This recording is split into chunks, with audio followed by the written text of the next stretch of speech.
Hello. Hello. Hello, Massachusetts. It's actually snowing right now here, so those of you who are from Massachusetts might want to stay a little bit longer in Portland. So when I told Zhenya that I got the flu, he offered to Skype me in with my paper, so I wanted to thank him for the idea, and also Rai for making it possible, but also all of you for indulging with what still is a far second best to personal presence. And I'm particularly miffed to be missing out on all the good weather and the good food that you guys have been having, I'm sure, and most importantly, on the good company. I find it particularly unfair that you have to be subjected to what still might be, I think, ramblings of flu-induced delirium. While I couldn't hear what I'm sure were much more lucid talks yesterday and today, and missing two keynotes. So there's real kind of cosmic injustice in that. But Zhenya tells me that talks are being recorded and eventually will go online. So I'd like to think this is still a kind of a delayed conversation in that spirit. So when your talk is uploaded and it gets its first click, you'll know who this is. It's going to be me. So I'm going to actually, I'm sharing screen because I was hoping to show some images. The first image, I'll just start the PowerPoint. This is, let's see, yes. Okay, does this work? And can everyone hear? Okay. Yes. This is the view from the view from our dining room today. This is to bring your spirits up. So I took Zhenya's invitation as an occasion to think about, hold on, let me figure out how to move the slides. So, okay. I took Zhenya's invitation as an occasion to think about political imagination, and particularly about the role of self-help and self-sufficiency as modalities of thinking about public life. And this is something that I have been preoccupied with for a long time. My first book on on everyday practices of the 1990s looked very closely at ostensibly kind of practices of relentless self-protection that ranged from various consumer practices, preoccupation with fraud, with everyday provisioning. I have a cover of the book up here. But I was basically interested in what gives individuals in the 1990s a sense of personal competence in a situation where a lot of other kind of markers of personal worth are up for grabs, are in flux.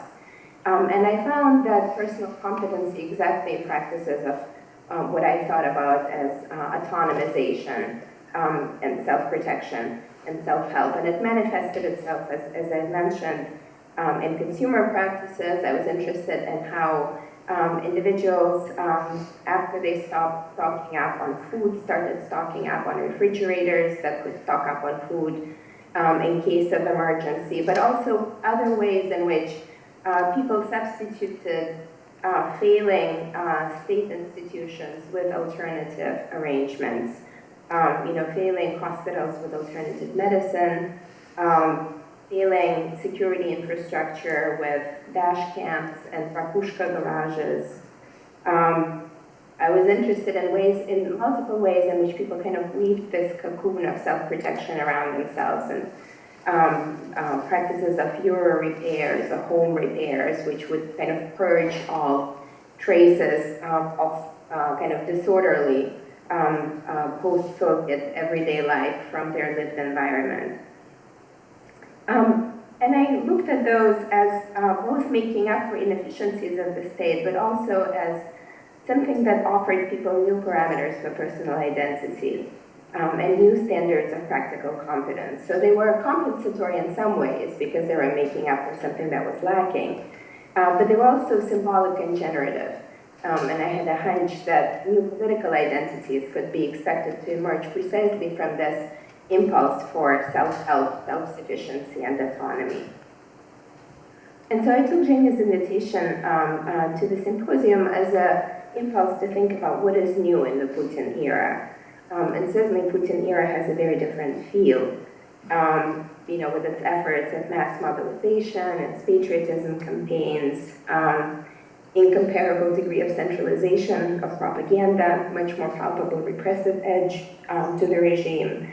And still, I think there are some important links or threads that connect us to the political imagination of the 1990s, despite the recurrent rhetorical trope of contrasting Putin era with the disorderly, the wild 90s.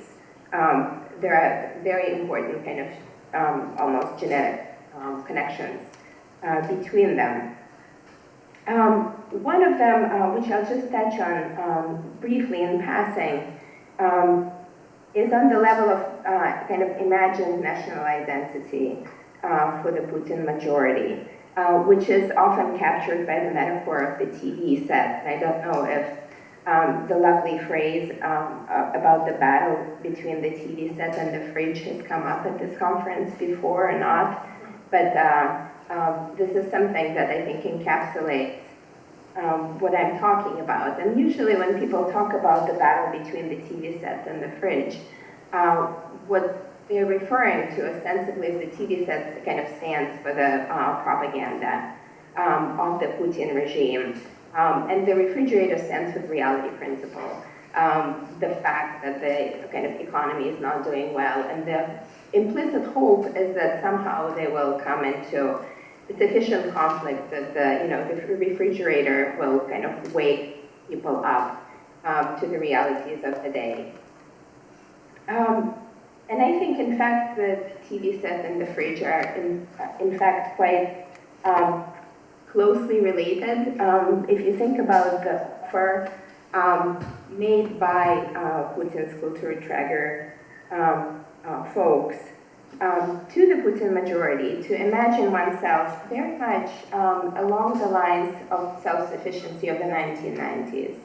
But now the self-sufficiency is offered on the national level.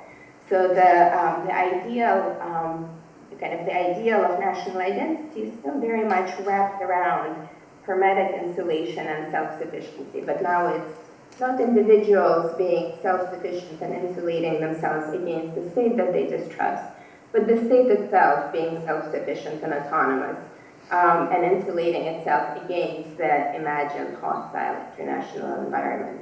So the very trope of kind of the Putin TV propaganda very much feeds on the imagination of the 1990s with the same kinds of fantasies of autonomization, which is now offered to the body politic. You can have your own electronic payment system, your own agricultural self-sufficiency within the bounds of the country. So in a way, I think the battle of the TV set and the fridge is not so much as a battle as kind of a wine in old casks.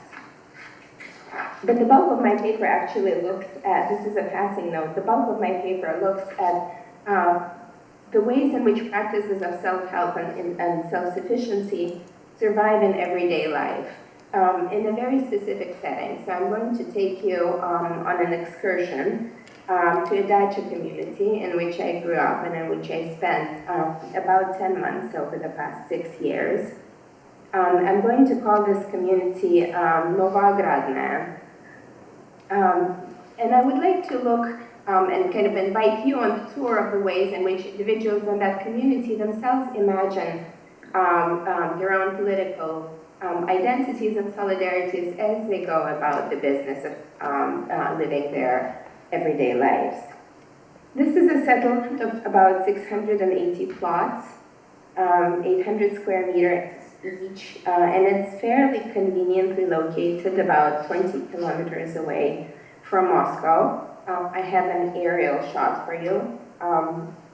Pretty much this is what it looks like on Google Earth.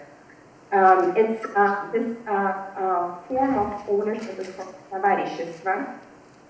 And it was organized in the late 1950s and distributed among employees of two institutions, Gosplan RSFSR and Russian Agriculture Ministry. The houses look classical kind of Russian dacha types. And since the residents of this community originally came out of the same industry or were roughly of similar rank, the social homogeneity was a feature of life at Novogradne since its very founding. It was palpable and visible, partly because the constructions and the kind of the outer look of the houses were so strictly regulated. But it was also tangible in the ease of sociability. We had mutual visits, exchanges of gardening secrets, recipes and bulbs, friendships that lasted through childhood, and so on and so forth. It was not and still is not a gated community, so there's an open, unmonitored access from the train and one point of entry for the vehicles into the entire settlement, which is separated from the highway by basically a rope that can be taken off and on. Some differences of rank could still be signaled. Even in the late socialist times, you could smuggle in a room, for example, under the guise of an attic, as you can see in the construction, the red building right here. And that was anybody who knows that the person building this house does not mind or does not fear getting a scolding at the next party meeting for getting a couple of extra square meters. But regulations that were placed on the exterior of the cabins were such that the look of the place was fairly uniform. And that's not at all the case today. Since Novogradne is located close to Moscow, it became a very expensive piece of real estate. And as a result, it now is not homogeneous anymore, but comprises families from wildly divergent paths. You have roughly three types of populations there. One, you have the upward and downward trajectories among the old-timers. So some people who did well in the post-Soviet economy upgraded their housing stock and replaced it with winterized cottages that are outfitted with all conveniences. Some of them decide to retire and live in the dachas for the entire year. And they live side by side with their former colleagues who can't now invest in so much as into upholding a fence, leave alone maintain their property.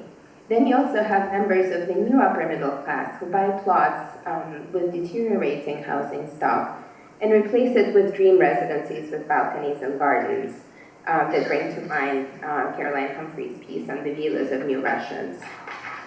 And on the opposite side of the social spectrum, we also have migrant workers, predominantly from Tajikistan, who do the bulk of all projects requiring physical labor, which can range from tree cutting to construction of those new Russian residencies, and who also tend to crowd up in enormously overpopulated rental spaces on the property. So you have kind of like Russia in a nutshell, if you will, very, very broad social inequality and differentiation, and yet people living in this community somehow still have to find ways to get along and resolve some common problems or common questions, particularly that pertain to the maintenance of shared property and public goods. So the question then becomes, how does tovarishchestvo run if people who are living in it no more consider themselves tovarishchi? It becomes a great place to investigate everyday practices of self-organization and self-help, which in a way allows you a glimpse into what that self is, right? How broad is that boundary drawn between us and the other, inclusion and exclusion. This new social heterogeneity produces enormous anxieties. It's not uncommon, for example, to hear passing references to the threat that's presented by migrant workers. Unverified stories circulate about them breaking in to steal household electronics or attempting to kidnap children. Indeed, the presence of these workers is commonly used as justification for why children can no longer play outside. And we're talking about kind of cultured dachniki, like a 65-year-old former harp teacher who told me about her 9-year-old granddaughter. You can't let her play outside with those Tajiks out there.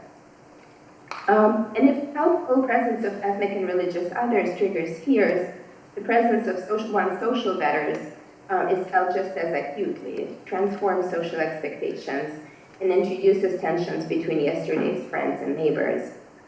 It's also highly visible in the built environment, of course, because a perfect dream-like suburban home often shares a property line with a crumbling shack. And so capital is never far from one's mind when such dramatically opposite standards of life stare one another in the face. This here is an example of a kind of a winterized new-style cottage. And they all stand in very close proximity to one another, as you could see, so that they literally are looking at each other's yards. I once received a tour of one of the streets, they're called Lines in Novogradne, by an 11-year-old resident who volunteered to take me on an excursion, and the excursion basically consisted of him pointing out prices of more expensively constructed dwellings. So he would walk down and say, well, this one probably costs this much, and this one probably costs this much. And at some point, I was so struck by his awareness that I inquired, like, how do you know how much all of this costs? He said, well, by the roofing, of course. And he was just as surprised by my kind of ignorance as I was surprised by his very acute sense of how much is invested in each of the property. So clearly his parents told him this is the sort of stuff that's talked around the dinner table. This is what makes this community feel kind of like an urban laboratory in disguise. Cities, as Richard Sennett reminds us, have always been sites of exposure, reckoning with strangers, or passing but persisting contact across boundaries of difference. And not necessarily by design, and certainly not willingly, but hybrid post-Soviet spaces like Novogradne also find themselves in a role of this urban laboratory, where people of vastly different life paths somehow have to reach agreement about basic ground rules of social life in a shared space. How do these agreements get reached? One primary mode of dealing with difference in this community is, it seems like, through the generation of barriers and segmentation of space. So some of the early structures that spring up around the community are the blind fences that often obstruct any view of what happens on the plot. And they replace the almost ubiquitous picket fencing that used to be the name of the game before. Some of these are motivated by fears of one's property, and others don't really guard anything desirable, as in this example. And it appears that their construction pretty much exhausted the financial or moral ability of their owners to renew their stock, so they just kind of hover there.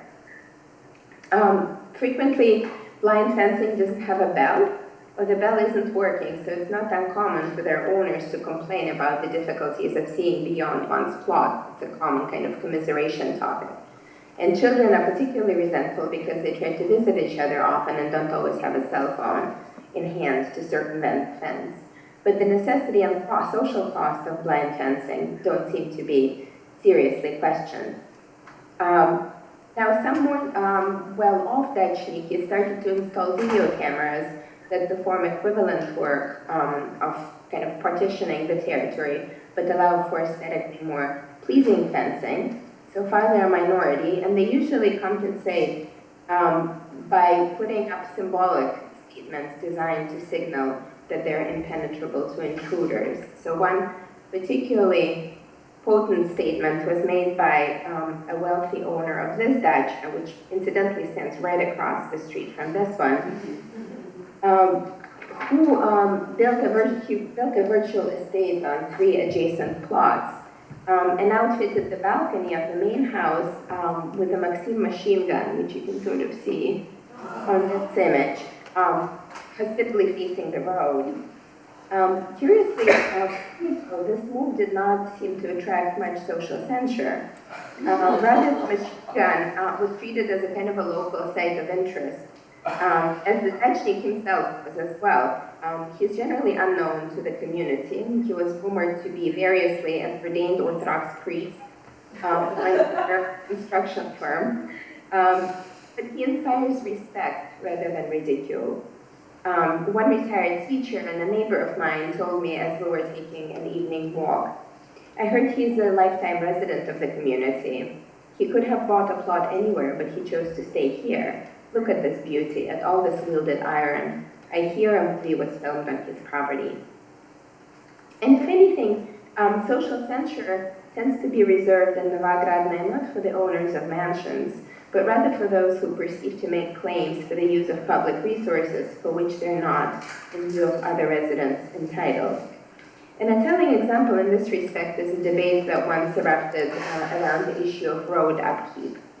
And the typical way in which roads, which, as I mentioned, are called lines in Novogradnaya, are maintained is that they, through semi-required contributions, basically. So owners of each plot contribute about 1,000 rubles, or $30 or so, in the old money, once every couple of years towards the truck that brings in and spreads the gravel. So each of those lines that you see on this slide are quote-unquote lines, and so you have to maintain them. They are the the limited public property at the settlement. And so this particular time, they look like this from the ground. The residents of 4 were concerned about disproportionate use that their line was getting due to the superior quality of their road. And so one year-round resident, Natalia, complained. She said, we have all these jerks from adjacent lines who are driving around like crazy down our road because their roads are goners, there, full of potholes. So the intrigue was basically how to prevent residents of other lines from driving down their line, and I guess, ruining it or creating some kinds of potholes in them. And so very quickly an idea emerged to put up an access gate on 2 sides of the line so that anybody driving through who doesn't have a key wouldn't be able to go through. So there was a lively debate. Various objections were raised. For example, how would a fire truck pass? How would an ambulance pass? Who wants to get out of the car 3 times as they're driving to open and to close the gate? And so on. But no other options were brought up. So other possibilities like speed humps, for example, or fundraising to improve the road construction across the Tavarishes, they didn't make sense the way that the access gate did. So even roads, this kind of quintessentially public good, can be privatized, in this case by the residents of one particular line. But you can go further. Another resident basically privatized the road, the portion of the road that led to his plot. And so what he did is he erected what one can only call a private gate in the wobbly fence that surrounds the settlement. So the brick that you see is all the brick that there is. The place where the brick ends, there's basically a kind of a wire gate that surrounds the settlement. And so he created for himself is basically a kind of a privatized access point from the highway, equipped with a remote control clicker that only he and his family can operate, and then went ahead and paved with cement blocks the 50-meter stretch of the communal road that leads to his residence. Here you can see it embellished with graffiti from the local artists. And so the moment that the road reaches his residence, the sidewalk stops. So this is quite literally the place where the sidewalk ends in Novogradnaya, and the road turns into dirt again. I realize you can see it from Google Earth, actually. You can see the kind of the white paved part of the road, even if you find Novogradnaya on your Google Earth. And then the road turns to this immediately. And if you keep following the road, you're likely to eventually arrive to one of the few spaces in the Novogradne that's explicitly for public use, and it will be the last stop in our virtual excursion across sites of self-help. It's a children's playground that was conceived in 2012 and completed this past summer. And its history adds a few additional touches to the question of interplay between private interests and public goods, or indeed of defining publics that interests me today. This playground was initiated by a year-round resident of Novogradne, who I will name Marina. She's a mother of two who rallied together with several other mothers of young kids who lived in the community year-round and needed a place for children to get together. They spent a lot of effort and time lobbying the chair of the community board to designate the space for a playground. But the rhetorical strategy they used to make the case for what's perhaps a quintessentially public good is quite notable, and I'll quote Marina. She said, "When I spoke at the yearly owners meeting, I made it clear right away that we didn't want to use the general budget. This is for the moms and financed by the moms. We don't want any random good-for-nothing to hang out there. Those who don't have kids don't need it, so they would never agree to pay. It's not even worth asking them." So implicit in Marina's monologue was an exceptionally self-defeatingly narrow definition of the public good. The playground was to serve only the current children and their parents, as opposed to, say, the subsequent generations of children, or indeed the community as a whole by improving the infrastructure and thus presumably property values. This had several consequences. The project turned into a club by subscription, basically, in which only those who had donated a few thousand rubles were entitled to use it. And of course, it had to be immediately fenced in and put under a padlock so that other unauthorized people who didn't chip in couldn't use it themselves. So it ended up, so this is how it looked in its first year. You can see the kind of the wobbly fence and the log is the only designation of the playground. And later on, they had so little money to play with because so few parents had children in the age bracket that they were interested in, that they could basically only buy equipment that was disposed of from municipal playgrounds elsewhere. And this is ostensibly a playground created by one of the best-off residents in the community who has a far better playground on her site. So she's specifically doing this so that there's a public space to congregate. And yet the space, which was originally created in a kind of a nostalgic effort to recreate the communality and shared spaces of childhood, since then acquired quite the peculiar mix of shabbiness and exclusionary hostility. As you can see, the equipment is not likely to last very long, but this didn't bother Marina, who said, "I don't care what will happen to the space in 10 years. This is for those other moms to worry about." So, to summarize, how does self-help, difference, and collective imagination look as they are lived today, day to day? And I just want to highlight several kind of threads from what I've described. One is the sharp moral boundaries between deserving and undeserving populations that are drawn mostly on basis of familiarity and ethnicity. A persistent fear of socially inferior strangers and a felt need to ensure multiple layers of protection, combined with acute awareness of wealth discrepancies, but no corresponding bitterness or resentment. Second is a fairly low value of publicness, as expressed in the sharp contrast between the relative quality of private and public goods, and little commitment to the former, both in terms of investment and time span. And here I'm thinking about Marina's comment, I don't care what happens to this place in 10 years. And correspondingly, as narrow a definition of the public, only other mothers with kids of the same age, as one may possibly conceive it. Now, these values, privacy, autonomy, self-protection, and the architectural forms in which they are expressed may sound remarkably familiar to anyone who's read some writings on neoliberalism, right? There's a rich literature discussing spatial transformations of neoliberal cities, the rise of gated communities, evaporation of public space, fencing to keep out undesirables.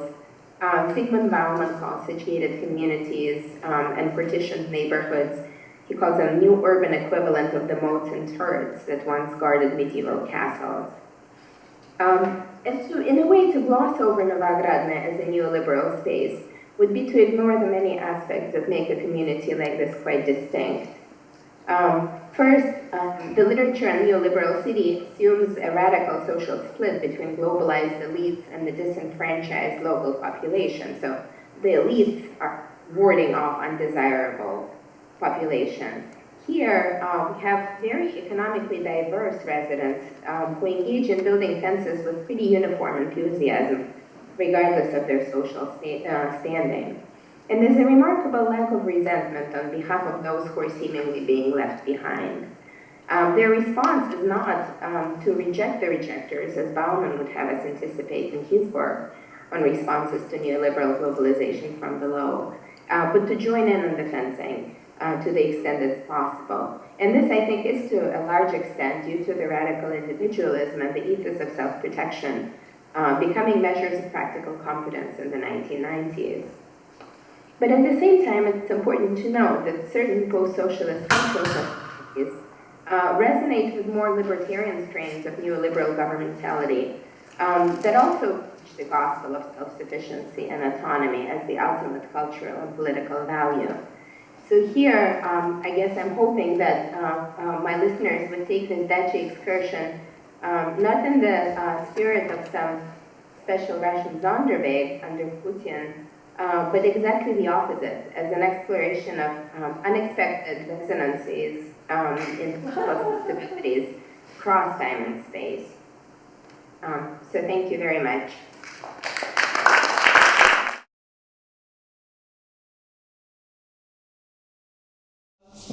Thank you, Zhenya, for all of the work that you've done organizing this symposium, and also I wanted to thank the previous speakers who have already set such a sort of rich framework for us to look at Putinism with.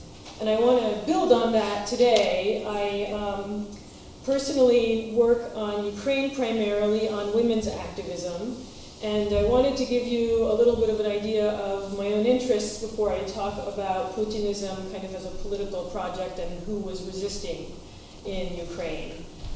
Before I do that, I'll just say that since 2001, I've been conducting research longitudinally with a cohort of women activists in 3 cities in Ukraine, Kharkiv, Kyiv, and Lviv.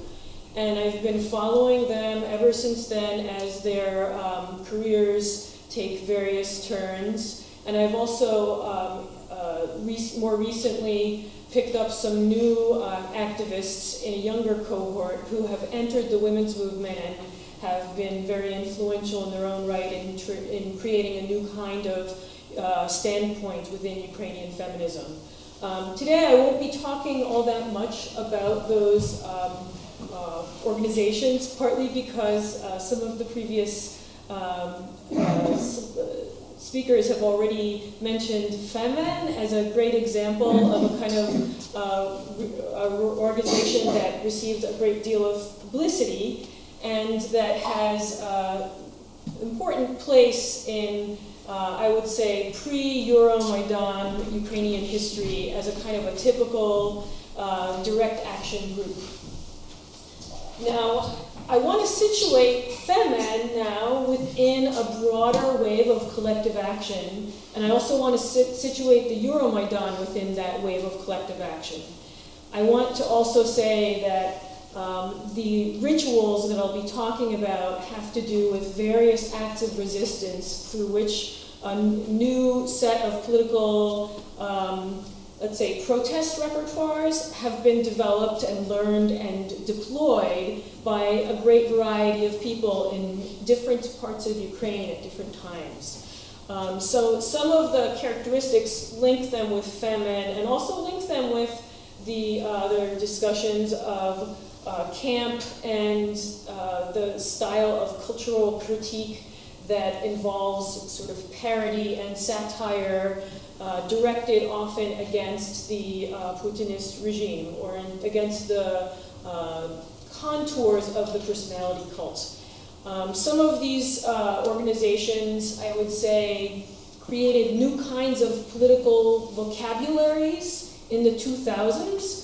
And I hope at the very end of my talk to give you an idea of one of those political vocabularies, to give you an idea of some of the new ways in which people are talking about their activism. And I'll end with a genealogy of a particular organization's leaders. So, of course, one of the main things about Ukraine in this time is that Ukraine had a new set of political leaders who in the 2000s included leaders who were very opposed to one another. There was deep divisions within the political structure. I will be talking about that a little bit. However, the protest organizations developed a great deal of facility with the ritual of protest itself. And the ritual of protest was exercised on many, many different levels, ranging from the micro level of people engaging in protest against, let's say, their teachers in schools, all the way up to the macro level, periodically, of engaging in massive episodes of civil disobedience over the course of the 2000s. I'll give you a little bit of an idea of how that looks in a few minutes. So my question today is, why did Ukraine and not Russia rise up against Putinism? There are a number of different answers that people might provide, and that I personally say might be considered to be insufficient for explaining the difference between these two countries that emerged with very similar political and cultural institutions from the experience of Soviet rule. I would like to say that in terms of culture and values, people often, especially media observers, like to speak of countries having different values, and therefore some country might be considered closer or further from Europe. So this European values discourse is often used, but that's not something that I would consider a principal cause of the difference. I would say that at the time that Ukraine and Russia became independent, that if anything, Russia actually had maybe somewhat higher support for political liberalization, and may be said to have been experimenting with more sort of, whatever we want to call them, European values. And I wouldn't say that these values divides were the principal cause. We often also hear about grievances. I would like to say that in terms of grievances and threat-based mobilization, that Ukraine is actually a very good case of threat-based mobilization against Putinism. This, of course, is something that I'll talk a little bit more about later, what varieties of threat were involved and why people were willing to risk their lives by facing gunfire and very extreme forms of violence during the Euromaidan to defend themselves against the riot police. Resources is also resource-based explanations for why Ukraine versus Russia are so different in their responses to Putinism often take the shape of claims that this or that group is sponsored by this or that foreign power. Of course, principal version of this argument that we've heard is that the United States imported various kinds of projects that it then set up in order to destabilize the sphere of influence of Russia in this part of the world. And in Ukraine, for instance, the Orange Revolution is a principal example that is provided of how the United States resources and grants are seen to fuel various acts of disobedience. This, I would like to point out, is not a very good explanation for the difference between Russia and Ukraine. If anything, the in terms of like dollars, in terms of the extent of programs, I would say that international grants were more generously funding Russian projects than Ukrainian projects in the 90s and maybe even the 2000s before this was kind of called something like subversion of the Russian state, and a lot of those kinds of international projects were closed down. Finally, political opportunities. One might consider political opportunities to be actually a really important difference between Ukraine and Russia, and that's the direction in which I want to take our speculation about why Ukraine has been so different in its response to Putinism. But first, before I go further with this, I'd like to point out how political scientists principally would understand Putinism. We've been talking often today about control over the media. We've mentioned a few other forms of repression against political oppositionists. But also it's been mentioned repeatedly that Putinism is partly a personality cult. When political scientists look at Putinism, they're primarily seeing active, let's say, political institutions that are being put into place to exclude opposition from emerging, so that the potential opponents that show up during elections don't include people that the regime in question might see as a direct threat to them.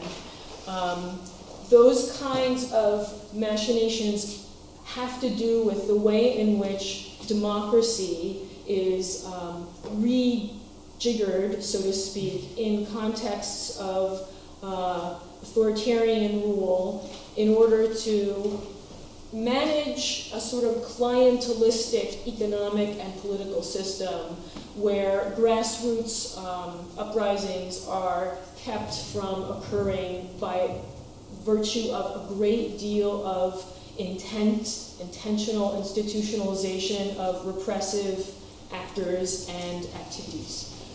So Putinism is not just a culture.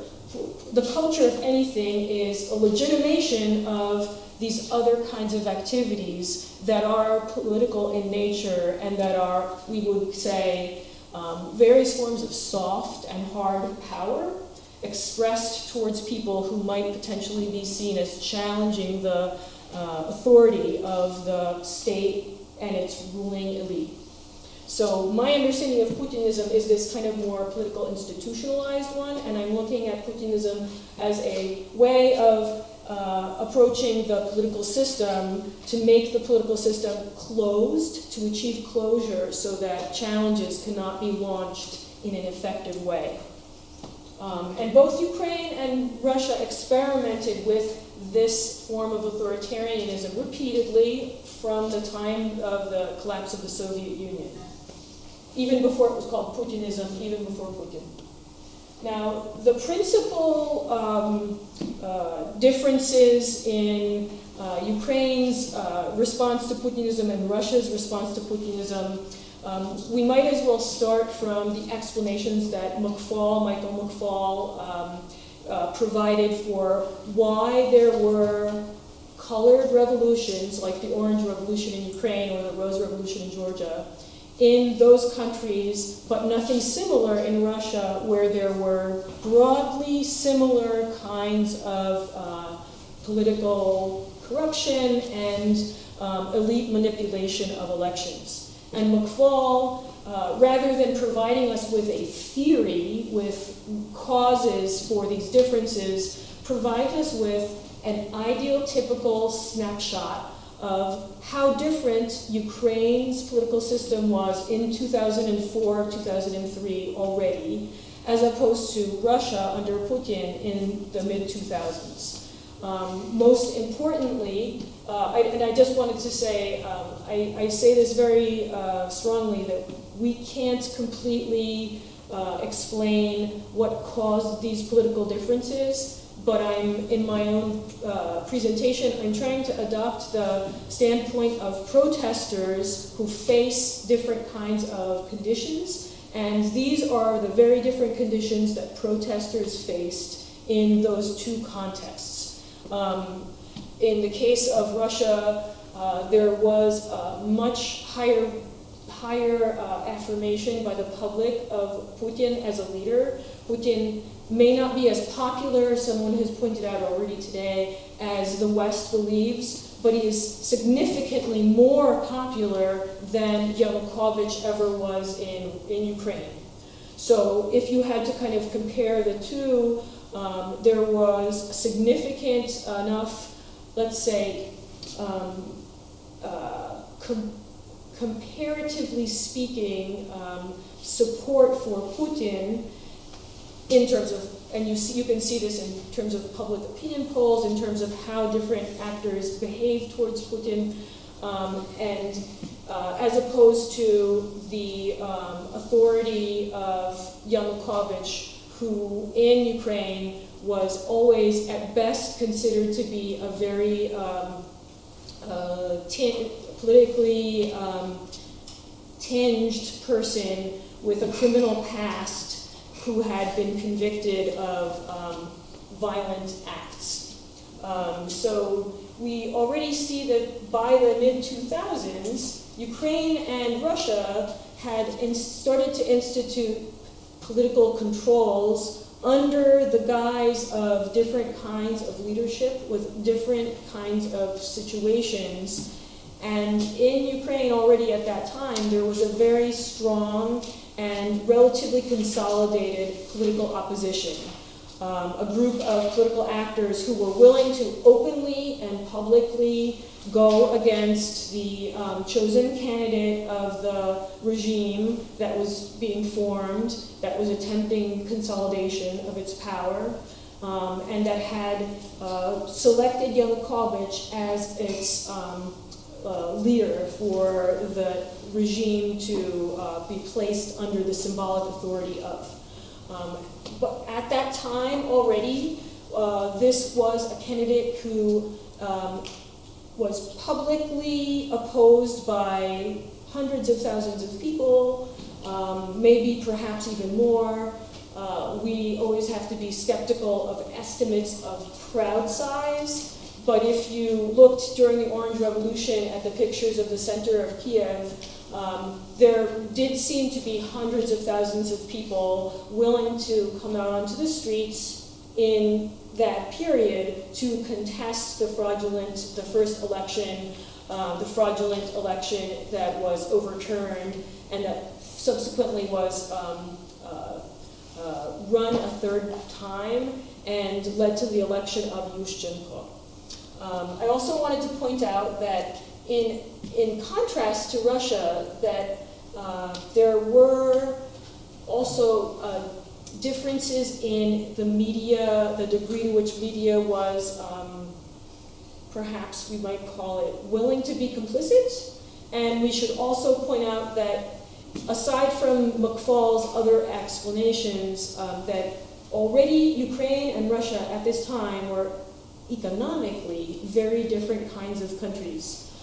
So it is within that context of very stark differences in the 2000s and the ability of a political opposition to mobilize hundreds of thousands of people to regime-supported candidates, and the ability of the talking heads and NGOs and media to mobilize this information that had already constituted a very different kind of political environment at that time.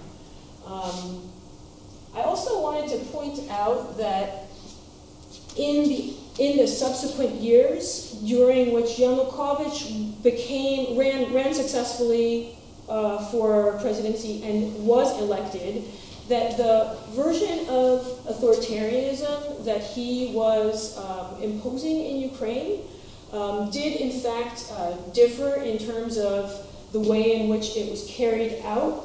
The implementation of authoritarianism in Ukraine involved, I would say, more open use of violence and less effective use of kind of co-optation and soft power. Soft power where you are able to, as Putin did, invite various very well-known figures from civic organizations to join the organizations and chambers that he created to kind of create the official public view of ongoing NGO input, for example, into political life in the absence of true, in fact, leverage by those people.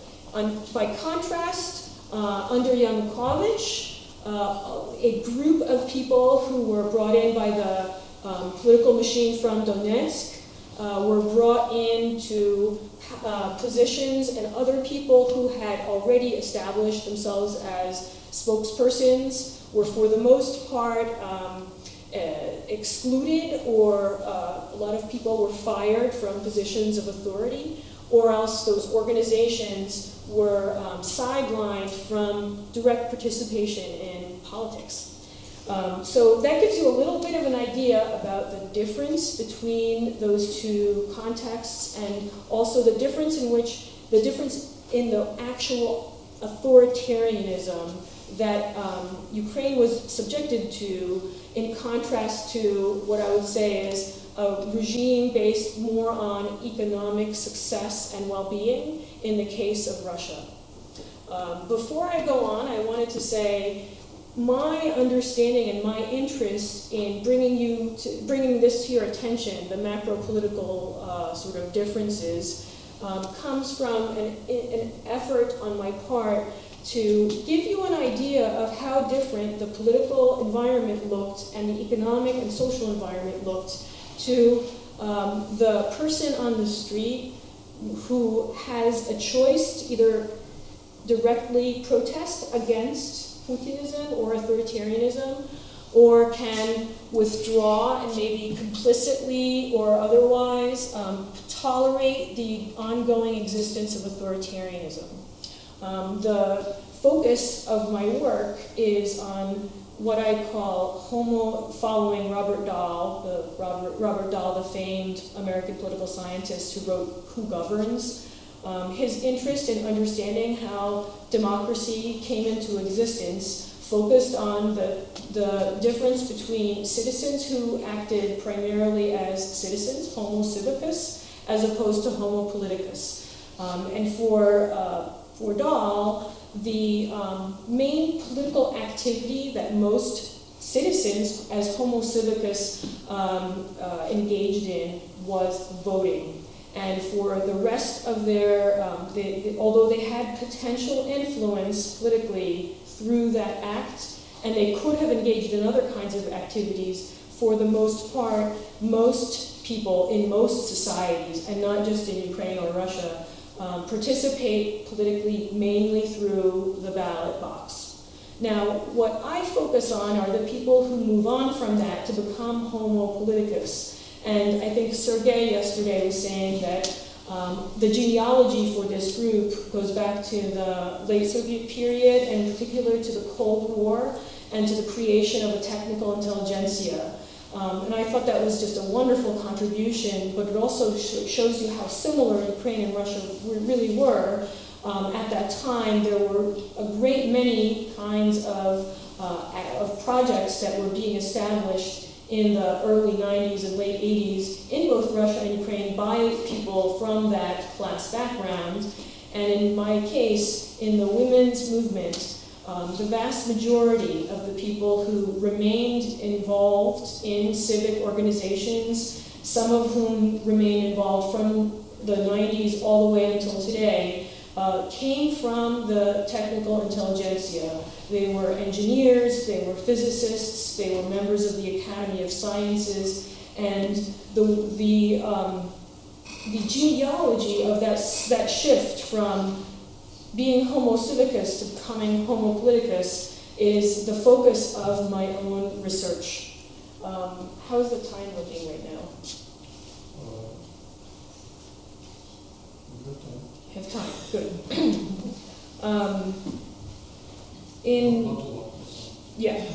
So So I wanted to give you an idea of the bird's eye view before I give you the micro view of this political vocabulary of Homo politicus.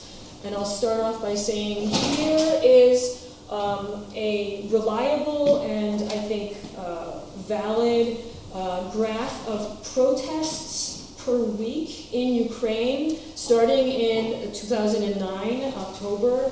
A few months before Yanukovych was elected, he was elected in this month right here, and you'll immediately see that there's a little bit of an increase in protest activity. But if you carry this along into the past, the average of protest activity for several years had been like under 200 significant protest events in Ukraine as a country per month. What you then see is, once Yanukovych is elected, you see a sort of a decrease. This was around the time of increase in use of repression, especially against universities. The government effectively tried to put authoritarian controls on universities because universities and university students in particular were seen by the architects of the anti-Orange regime as having acted as incubators for the Orange Revolution. So we see here, though, that after depressing the rate of protest activity, it kind of it continues on an upward trajectory until the time of the Euromaidan. I'll give you another view of this just to give you an idea of how it looks if you're looking at it from just the perspective of the Yanukovych regime itself. You can see that there's an increase of protest events from 150 up to 450, which means more than 100% growth in a relatively short time during a period of heightened and increasing repression. During this time, there was a new innovation in the regime's anti-protest repertoire, the use of hired thugs to beat up activists of various kinds associated with causes such as gay rights. This is an example of the head of the Ukrainian Gay Forum, who was beaten up by these hired thugs or unidentified assailants after having agreed to cancel a pride march that was scheduled for 2012. In addition to this kind of act against the what we might call perhaps culturally obvious other that has been created in Putinism with respect to the supposedly deviant symbol of the homosexual, in addition to attacks of this kind on that permissible deviant figure, there were also similar kinds of attacks against a wide range of other targets, including, and this is important for the Euromaidan, including ultimately female journalists and other people who are not on the list, the short list of people you can publicly beat up in places like Ukraine or Russia. And I also wanted to point out that increasingly there was a similar kind of thing going on under Putinism in Ukraine. It was perceived by many, and I believe this to be sort of a political fact, that Yanukovych was also, or perhaps the Kremlin, people often think that this is a lot of this was going on directly through Kremlin channels and through Kremlin repertoires. Far-right and neo-Nazi organizations were being well-resourced at this time throughout Yanukovych's presidency. They became very active, and attacks were made on this main opposition organizations, and in particular the political party that had been established by Yulia Tymoshenko, previous prime minister. There was political persecution against her as well as other people associated with the Orange Revolution who had been leaders of it. So those people were imprisoned. Other people were prevented from engaging in electoral politics. Batyivshchina, the political party that Yulia Tymoshenko had started, was prevented from running its list of candidates in many of the precincts where it would have won a majority. So there was an exclusion of the center political parties by Yanukovych through his use of repression, and there was also a high rate of repression being used increasingly against protest events. Despite that, the protest events were growing, and in many cases, the observers who created this protest archive, they always wrote down whether or not there was repression in these protest events. In previous years, in the early 2000s, there was virtually never any repression used against protesters. And starting under Yanukovych, increasingly, in many cases, unknown assailants would congregate and then attack protesters, often attacking them quite viciously.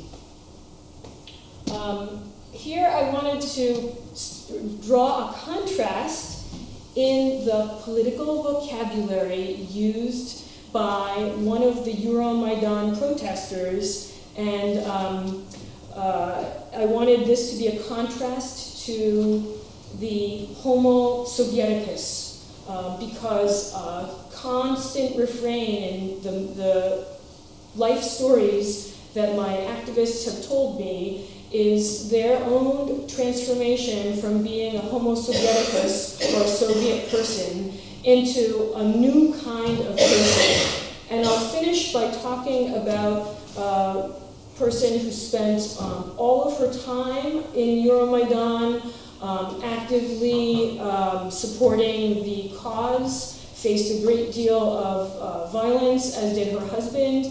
And after the end of Euromaidan, during the period of the invasion and the beginnings of the war, her husband died of a heart attack at a young age. She's a person in her mid-40s who has been active in the women's movement since the early 90s. And I wanted to tell you something, a little bit about her, and use her own words. I was initially a staunch Soviet patriot. Although I was born in Ukraine, I grew up speaking Russian and saw no reason for taking an interest in Ukrainian history, culture, or traditions until Perestroika. At the beginning of 1985, my boyfriend was conscripted into the army, and I moved to Uzbekistan, and I saw how people lived there, and it was a revolution for me, the first of my life. I saw how living with different nationalities revealed a very different world to me than the one that I had grown up in this Russian language, Russified context of her Ukrainian town near Odessa. That was the first revolution in my life. The second came soon after I returned to Ukraine. By the time I returned to Ukraine, my mother, who was very patriotic and had been active in Prosvita, which was an old organization from the pre-Soviet period that was revitalized and engaged in like publishing and cultural activities and support of that kind. It was revived, and during Glasnost, other supporters of Ukrainian independence invited me to join the Soyuz Ukrainok, which was a new organization also that had existed in the past, and you could consider it to be a revival of a pre-Soviet organization. And she then became involved in this women's movement, but she points out over the course of her activities that she left that organization because she came to see it as incapable of engaging in the kinds of civic and political work that were necessary for Ukraine to become the kind of place where she could see herself in the future. And she then went on to work in various other women's organizations, And what she said was most important to her was what she said was a change in her outlook. And it was very important when she talked about what she came to understand to be her own transition, was the notion that in the Soviet era, people were taught to engage in hierarchies and in exclusion of others, rather than in, and I'm going to call this kind of like in a Habermasian sense, in rational discourse that is based on a kind of openness and an attempt to share perspectives in a kind of horizontal way.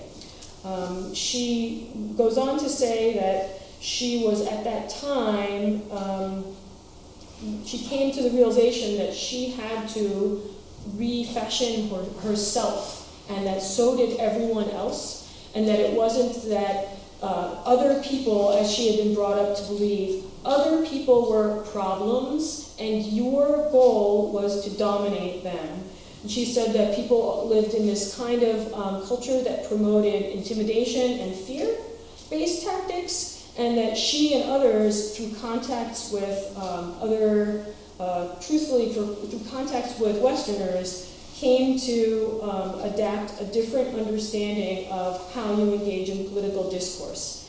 And I'll end by saying that she pointed out that in her opinion, the Soviet system of education was at the bottom of what had created a sort of totalitarian mode of interaction in Ukraine, based on judging others as inadequate, typically, and the role of the student was to adopt the standpoint of the system. The standpoint the system encouraged was one of spoilage or of defamation, rather than organizations engaging in attempts to establish their own agendas and then collaborate and cooperate with others and build coalitions. Organizations typically were, in this early period, established primarily as personal vehicles for some individual person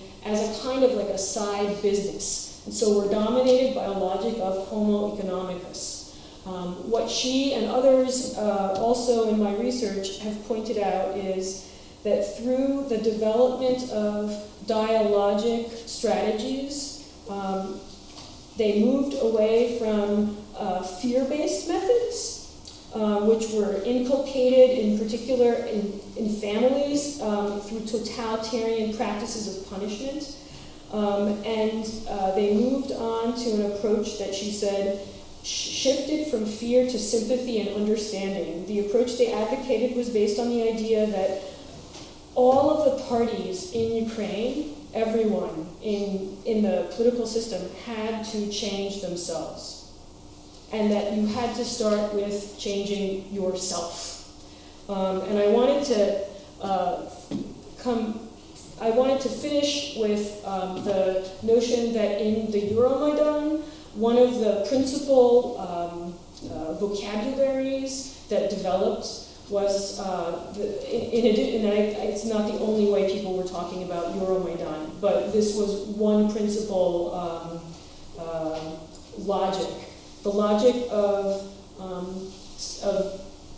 killing your inner savok, destroying the inner Soviet person that remained within you. And I'll just end by saying one of the practices that I was very surprised by during Euromaidan was the practice of posting sort of self-indictments of your Soviet thinking and how you moved away from it on Facebook to sort of confess to other people that it wasn't that you were fighting like Yanukovych. People would say, each one of us inside ourselves has a little Yanukovych. And if we get rid of Yanukovych, that little Yanukovych is still going to be inside of you. And so I wanted to end by saying the new political vocabulary that people like her, and she's in a position of considerable influence. She's just an average person or a grassroots participant. She's worked in state agencies of considerable import. They very much advocate a kind of total transformation, and they note that the internal logic of the citizen in much of Ukraine had for a long time retained a primarily Soviet core, a core that's dominated by material subsistence, by the basic logic of homo economicus, but in a very narrow, atomized fashion. And I want to now open the floor to questions. Thank you very much.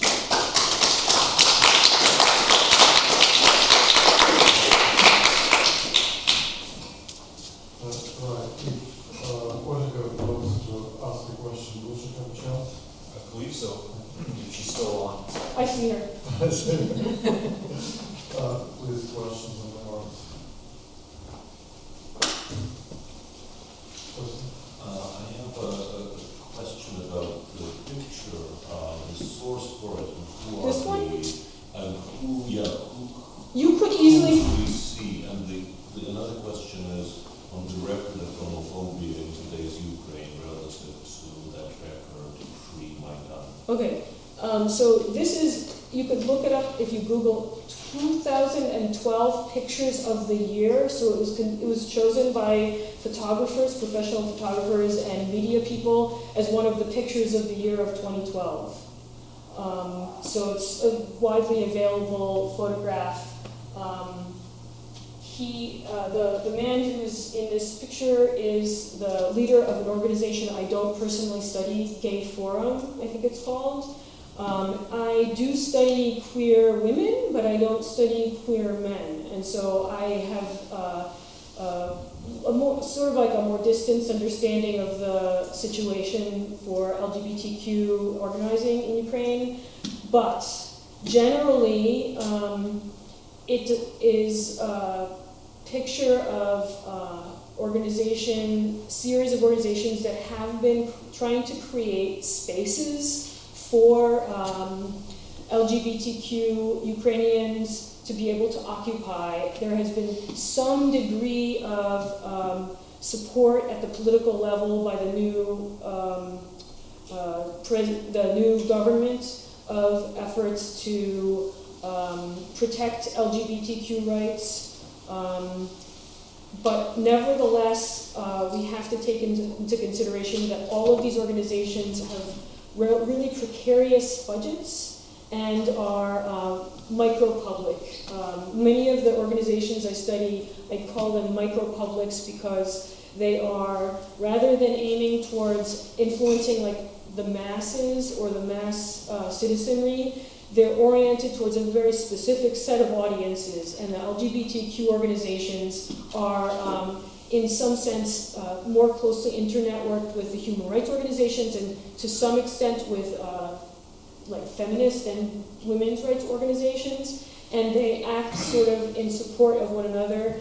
They were also, all of them, frequently attacked either physically or politically by the anti-gender movement that was created under Yanukovych, and that I believe there's a similar anti-gender movement, am I right, in Russia? An anti-gender movement, anti-gender, no? I don't know the term.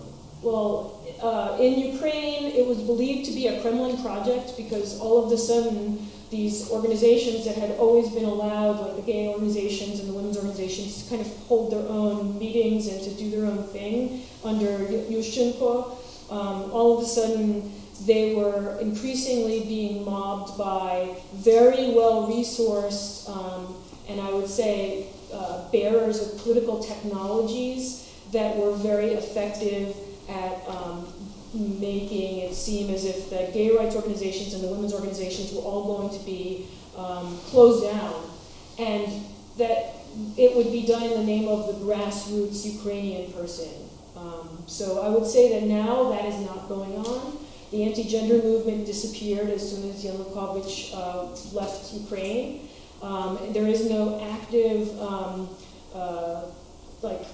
it's a very difficult like politically fragile situation in Ukraine today because of the enormous stress of the war.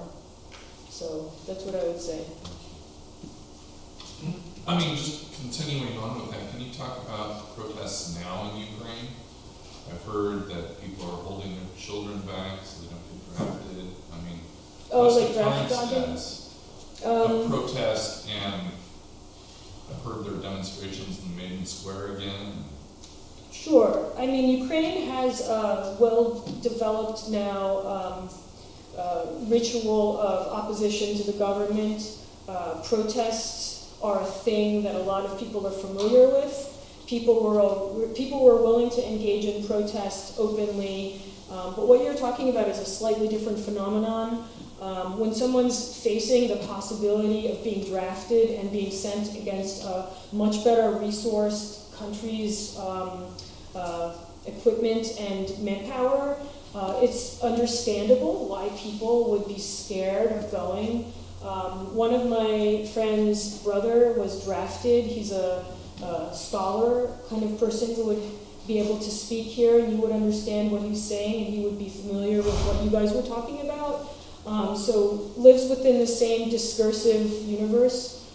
He was drafted and he agreed to go, and when he was given his when he was being given his uniform and things like that, he was given tennis shoes instead of combat boots. There was no food. They didn't have the most basic things. And what I came to realize was I had conducted research with the Soldiers' Mothers movement, and I had recently conducted research with them, and they had told me that the Yanukovych regime was engaged in very systemic and widespread asset stripping of all of the army's material and institutions. And the Yanukovych family, which was referred to by everyone in Ukraine as the family was constantly using armed guards to appropriate various organizations and various businesses. And they also appropriated entire buildings that had previously been military hospitals, for example. So what you have on one side is very under-resourced, very ill-prepared, let's say military, and on the other side, people tell me it was very clear that the equipment that was being used against the Ukrainians was incredibly sophisticated. And it was always leagues ahead of anything that the Ukrainian government had, because they had virtually been, the government had practically stolen everything from the military budget. When was that? Under Yanukovych. And for what year that he was drafted? He was drafted more than a year ago, and he's come back and he didn't get killed. He did get killed? He didn't, oh, no. Good. One last summer I was helping some Ukrainian family who was going back to visit relatives, and they bought boots. I took them to an army surplus, got a helmet, got all kinds of backpacks and hammocks. Mm-hmm. I mean, they went with more stuff that they didn't need, only for their guys who were going into the service. So when we talk of self-help, the self-help movement in Ukraine is a self-help movement where people themselves are going, including here in Portland, and buying boots and warm socks and all sorts of medicine and sending it over to military troops over there. We have time for one more question, and let's check if Olga has a question. Is there a way to... Oh, Olga, do you have a question? Oh, we can't hear her. Wait, I'm going to turn the... On her end. Opportunistically, since you gave me an opportunity to have a question. I was fascinated by what you said, Alex, about... Can you hear? I can, yes. Okay. I was fascinated by what you said about the purging of the inner savok, the confessionals, on Facebook, and I was wondering, do you know if anyone was seeing them? Because I think this would be an amazing subject for study.